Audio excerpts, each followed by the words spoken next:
Pastinya Anda semua nggak mau dong ketinggalan informasi dari kita, makanya jangan lupa subscribe official iNews Channel dan klik tombol lonceng yang tertera di layar Anda, supaya kita lebih semangat memberikan informasi kepada Anda. Pemirsa, tenaga medis menjadi ujung tombak perang melawan corona. Namun tanpa didukung peralatan yang memadai, tenaga medis Indonesia sulit melawan COVID-19 yang penyebarannya kian mengkhawatirkan.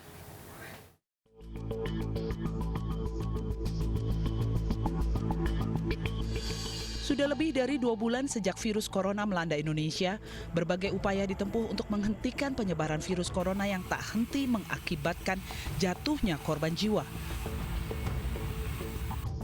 Perang melawan corona pun digaungkan, tak tanggung-tanggung. Dari data gugus tugas penanganan COVID-19, total 22.547 relawan dan 368.882 tenaga medis diterjunkan dalam penanganan pasien corona di seluruh tanah air.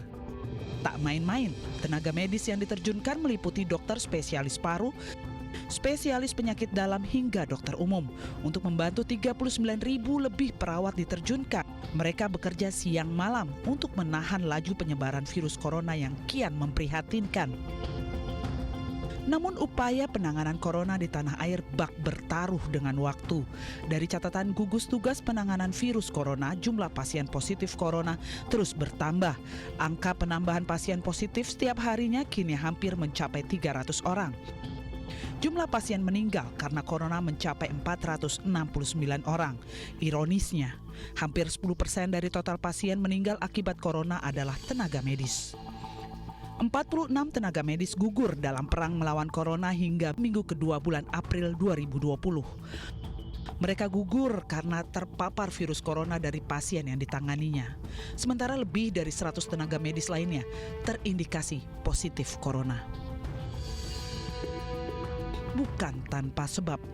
Banyaknya tenaga medis yang gugur dan terjangkit corona saat bertugas karena minimnya alat pelindung diri dan pengamanan. Mereka yang berada di garis depan perang melawan corona justru tidak dibekali pengamanan diri yang layak dan mumpuni. Bahkan demi menjalankan tugas, jas hujan pun disulap menjadi APD yang tentu tidak menjamin keselamatan tenaga medis. Padahal sesuai Undang-Undang Nomor 36 Tahun 2014 tentang tenaga kesehatan dalam pasal 57 diatur hak tenaga medis, diantaranya perlindungan hukum dan keselamatan, serta kesehatan selama menjalankan tugas. Tuntutan dan desakan untuk menyediakan alat pelindung diri dan fasilitas kesehatan pun mengemuka.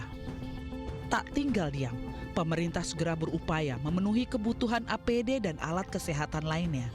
Total 726.680 APD didistribusikan ke seluruh Indonesia.